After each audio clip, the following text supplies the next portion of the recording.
दोस्तों इस वीडियो में हम बात करने वाले हैं पराग पारिक फ्लेक्सी कैप फंड और जेएफ फ्लेक्सी कैप फंड के बारे में। अगर आप देखेंगे फ्लेक्सी कैप फंड की कैटेगरी में तो पराग पारिक का जो रिटर्न है उसको बीट कर पाना किसी भी म्यूचुअल फंड स्कीम के लिए बहुत ही टफ होता है। लेकिन पिछले 3 साल से अगर आप चेक करेंगे जैसे कि 2022 का आप डेटा देख लीजिए, 2023 का डेटा देख लीजिए, 2024 का डेटा देख लीजिए, जेएम फ्लेक्सी कैप फंड ने ना केवल पराग पारिक को बीट किया है बल्कि ठीक-ठाक मार्जिन से बीट किया है। आप डिफरेंस देख सकते हैं। जैसे 2020 में जेएम फ्लेक्सी कैप फंड ने लगभग 9% के आसपास रिटर्न बना के दिया था 2022 में, जबकि पराग पारिक का जो रिटर्न था वो नेगेटिव था -6.21%। ये 2022 की घटना है। इसके अलावा 2023 में देखेंगे तो पराग पारिक ने कुल जो रिटर्न निकाला था 37% के आसपास, जबकि जेएम फ्लेक्सी कैप फंड ने उससे कहीं ज्यादा रिटर्न निकाला था 41% के आसपास। यही हाल आप देख सकते हैं 24 का भी रहा था। लगभग 9% के आसपास डिफरेंस यहाँ पे देखने को मिला था।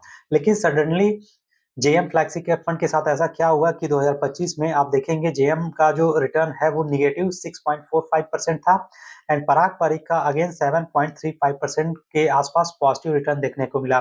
तो इस वीडियो में हम बात करने वाले हैं कि जो म्यूचुअल फंड स्कीम और फ्लैक्सी कैप की कैटेगरी में जो top performing flexi cap fund था, जैसे कि एचडीएफसी फ्लैक्सी कैप फंड, पराग पारिक फ्लैक्सी कैप फंड, उनको आउट परफॉर्म करते आ रहा था पिछले 3 साल से।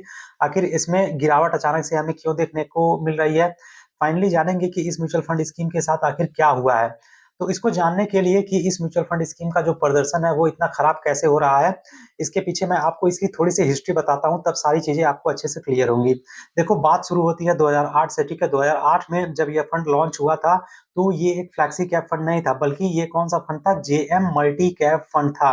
लेकिन बाद में क्या हुआ कि 2021 में इसके फंड मैनेजर चेंज किए गए और उसी समय इसका जो इन्वेस्टमेंट अप्रोच है, इन्वेस्टमेंट स्टाइल है, वो भी बदल गया।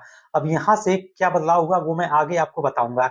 एक बात आप लोगों को पता होगी, अगर कोई mutual fund scheme multi cap का है तो उसमें आपका पैसा कहाँ इन्वेस्ट होता है भाई? कुछ पोर्शन लार्ज कैप में जाएगा, कुछ पोर्शन मिड कैप में डालना है, कुछ पोर्शन मैंडेटरी है कि स्मॉल कैप में जाना है।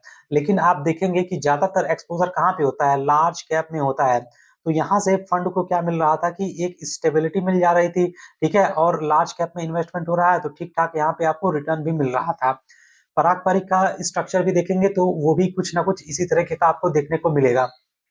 लेकिन 2021 में जब फंड मैनेजर चेंज हुए, जो नए फंड मैनेजर आए, तो उन्होंने इसकी इन्वेस्टमेंट स्टाइल को चेंज किया और इसको इसका जो कैटेगराइजेशन है वो मल्टी कैप से फ्लैक्सी कैप फंड में हुआ। और वहां से जब जो इन्वेस्टमेंट फिलॉसफी चेंज हुआ तो मोमेंटम ड्रिवन अप्रोच को फॉलो किया गया। और कहीं ना कहीं यही कारण है जिसकी वजह से जो इस म्यूचुअल फंड स्कीम का रिटर्न है यहीं से डाउनग्रेड होना चालू हुआ। देखिए, जब भी कोई इन्वेस्टमेंट स्कीम या फिर कोई भी म्यूचुअल फंड स्कीम मोमेंटम को चेंज करती है, मार्केट ट्रेंड को चेंज करती है, तो कोई जरूरी नहीं है कि हमेशा वह उस ट्रेंड को फॉलो कर पाए। कई बार ऐसा होता है कि मार्केट में जो ट्रेंड चल रहा होता है, मार्केट में जो मोमेंटम होता है, मोमेंटम होने के बावजूद भी आपका फंड सिलेक्शन कभी-कभी खराब हो जाता है या फिर कोई फंड मैनेजर की कह सकते हैं कि भूल हो सकती है या फिर कोई एक गलती से एक छोटी-सी मिस्टेक भी आपके रिटर्न को नेगेटिव कर देती है। तो यही इस म्यूचुअल फंड स्कीम के साथ अभी हाल-फिलहाल में हो रहा है। जैसे एक एग्जांपल के माध्यम से मैं आपको यहाँ पे समझाना चाहूँ तो चीज़ें और भी ज़्यादा अच्छे तरीके से क्लियर होगी। अगर आप इस म्यूचुअल फंड स्कीम का सितंबर 2018 में, सितंबर 2017 में देखेंगे तो जो टोटल टर्नओवर रेशियो था, वो लगभग 25% 20% के आसपास देखने को मिल रहा था। ये मैं बता रहा हूँ जब इसका जो इन्वेस्टमेंट स्टाइल है वो चेंज नहीं हुआ था तब। मतलब कि जो फंड मैनेजर था ऐसे स्टॉक में, ऐसी कंपनीज में इन्वेस्टमेंट कर रहा था जहाँ पे वो बाई करता था स्टॉक को एंड कम से कम 4 ईयर या 5 ईयर के लिए उसको होल्ड करके रखता था, ताकि उसे जब तक प्रॉपर रिजल्ट ना मिल जाए तब तक वहां से वो एग्जिट नहीं करता था। सिंपली कहने का मतलब है कि अपने डिसीजन को लेकर बिल्कुल वो फर्म था, बाय एंड होल्ड वाली स्ट्रेटजी स्ट्रेटजी को सिंपली वो फॉलो करता था। लेकिन 2021 के बाद अचानक से आपको देखने को मिलेगा कि इसका जो टर्न ओवर रेशियो है उसमें बहुत ज़्यादा बढ़ोतरी देखने को मिलेगी। जैसे सितंबर 2025 में देखेंगे तो 159% के आसपास टर्नओवर रेशियो था, जो कि बहुत ज़्यादा हाई है। इसके अलावा 24 में भी देखेंगे तो 136%, 23 में देखेंगे 114%, 22 में देखेंगे 86%। तो लगातार इसका जो टर्नओवर रेशियो था वो इंक्रीज हो रहा था। और मोमेंटम फंड में ऐसा होता है, जब भी आप स्टॉक को फ्रीक्वेंटली बाय करते हो, सेल करते हो, तो इस तरह की चीजें आपको देखने को मिलती हैं। भाई, टर्नओवर रेशियो तभी तो बढ़ता है जब आपका फंड मैनेजर फ्रीक्वेंटली स्टॉक को खरीदता है, बेचता है। तो मोमेंटम में ऐसा ही होता है, मार्केट को चेज़ करते हैं, मार्केट को पकड़ने की कोशिश करते हैं, तो उस कंडीशन में उन्हें स्टॉक को सेल एंड बाय करना होता है। तो मार्केट को जब भी ट्रेंड को या फिर मार्केट के मूवमेंट को पकड़ने की कोशिश करेंगे, तो ज़ाहिर-सी बात है, टर्नओवर रेशियो इंक्रीज़ होगा ही होगा। तो ये एक एग्ज़ाम्पल था जिससे साफ तौर पे पता चल रहा है कि ये जो मैंने आपको बात बताई थी कि जो इन्वेस्टमेंट स्टाइल या फिर अप्रोच चेंज हुआ था, वो मोमेंटम ड्रिवन अप्रोच था। इसके अलावा एक और एग्ज़ाम्पल मैं यहाँ पे आपको दिखाना चाहूँ तो 2021 के बाद आप देखेंगे कि जेएम फ्लेक्सी कैप फंड में जो एक्सपोज़र है mid cap and small cap का, वो कैटेगरी एवरेज से बहुत ज़्यादा बढ़ गया था। कैटेगरी एवरेज का अगर आप देखेंगे तो 30% के आस-पास देखने को मिलेगा, जबकि इस म्यूचुअल फंड स्कीम में लगभग-लगभग 18% अधिक एक्सपोज़र आपको देखने को मिला है मिड एंड स्मॉल में, जो कि कहीं न कहीं ये साफ तौर पे बता रहा है कि यह mutual fund scheme market trend को तो फ़ॉलो कर ही रहा था मोमेंटम की वजह से, इसके अलावा यहाँ पे रिस्क इसका थोड़ा-सा बढ़ गया है। भाई स्मॉल और मिड में लार्ज कैप की तुलना में ज़ाहिर-सी बात है रिस्क थोड़ा-सा ज़्यादा होता ही होता है। एंड इनिशियली ये क्या था 2021 के पहले लार्ज कैप में इन्वेस्टमेंट होता था ज़्यादा, मतलब कि उनके पोर्टफोलियो में लार्ज कैप स्टॉक ज़्यादा होते थे, लेकिन उसको स्विच करके मिड एंड स्मॉल में कर दिया गया। तो यही कुछ एक कारण है। मैंने यहाँ पे 2 एग्ज़ाम्पल के माध्यम से बताने की भी कोशिश की है, आई होप आप लोगों को समझ में आया होगा। कुल मिलाकर मैं यह बताना चाह रहा हूँ कि अभी इस म्यूचुअल फंड स्कीम का जो रिटर्न देखेंगे, तो अभी नेगेटिव चल रहा है। लेकिन बात यही आ रही है कि क्या यह म्यूचुअल फंड स्कीम आगे ठीक प्रदर्शन करेगा? देखिए, मोमेंटम फंड थोड़े से वोलेटाइल नेचर में होते हैं, ठीक है? उनका नेचर बाकी फंड की तुलना में थोड़ा-सा ज़्यादा वोलेटिलिटी वाला होता है।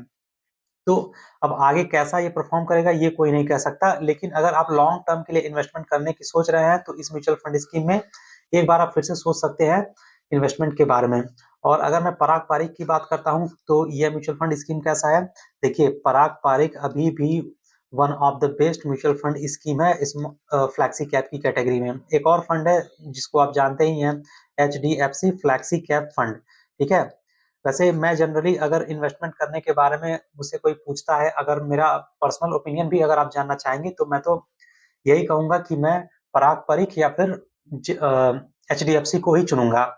ये मेरा व्यक्तिगत ओपिनियन है, मैं कोई बाय एंड सेल वाला रिकमेंडेशन सजेशन नहीं दे रहा हूँ, ठीक है? और जो बता रहा हूँ मैं केवल और केवल एजुकेशन के लिए बता रहा हूँ।